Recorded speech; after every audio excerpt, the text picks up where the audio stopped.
caddis hatch very quickly. They can, as they're pupating, they can almost fly out of the water. So you're always better off fishing an emerger pattern in most, probably 90% of your caddis applications. So I'm just going to do another one, sort of a pseudo emerging caddis, but this is a fairly simple pattern. It's called, I call it the X caddis, and it's just a trailing shuck caddis, but more of an adult. That shuck is a deep orangey brown. If you look at even the spent shucks in the water, if you find a back eddy and you see a lot of shucks and pull them on the water, they do. That's kind of the color of them. So if you're tying a trailing shuck, that's a good color. I'm going to use this because it is Zealand. So as I said, it floats better. And again, I'm going to pinch wrap that and just cover it up.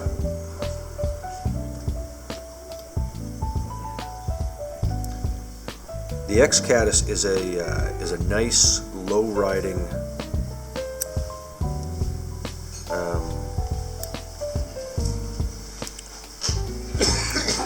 as I said, a trailing shuck or an emerging caddis. I'm just kind of rounding that out and lightening it up a little bit.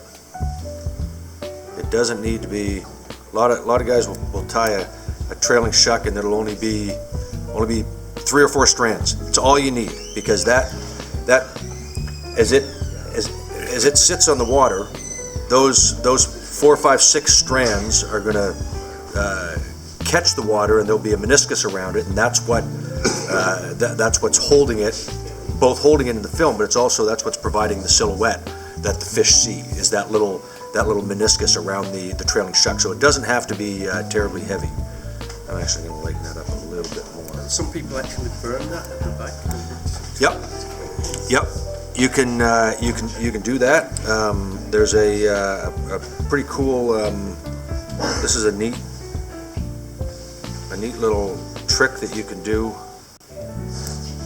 Another Ian Martin trick. I got the spool in my hand, and I'm just gonna. I should probably do this with my right hand because I'm far more dexterous with my right hand than my left hand. I'm just exposing a little bit here, okay? And I'm going to hit this with the lighter and just give it a little push and a turn. We call it Ian's twist, yeah. And then when you cut that off, the ends are burned, and that makes a nice.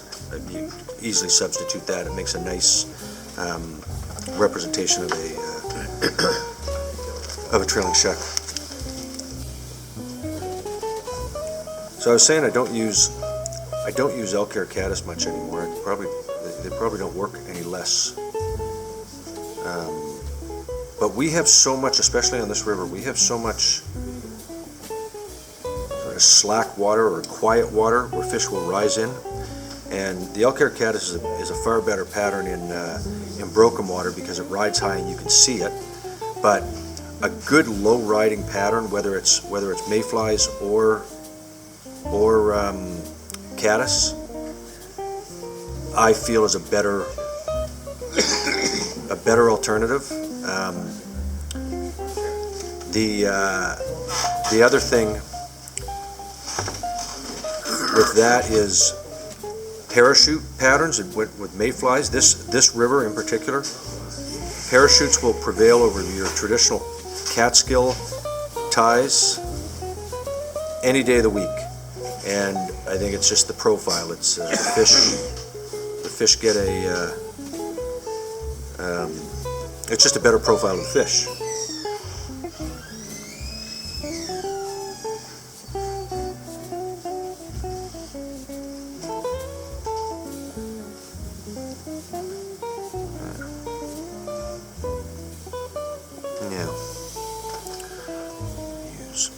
I'm going to start this on the closer to me and allow the thread torque to bring it over to the top. But here's another little trick with tying deer hair in. If you spin your thread counterclockwise, as you bring it over, it's going to untwist, and it'll help to kind of torque that down so you don't need as much. So I'm going to start it just to the left of me. Soft loop, fairly soft loop there once, twice. Now I'll torque it down, and I'm just going to catch a few of those under there like that. And if you feel necessary, you can go in and just trim that head a little bit. Didn't quite catch that the way I wanted. And you don't need a lot of turns on these. When you whip finish that, and again, when I whip finish it, I'm going to whip finish it through the head, and that's going to lock it in there as well.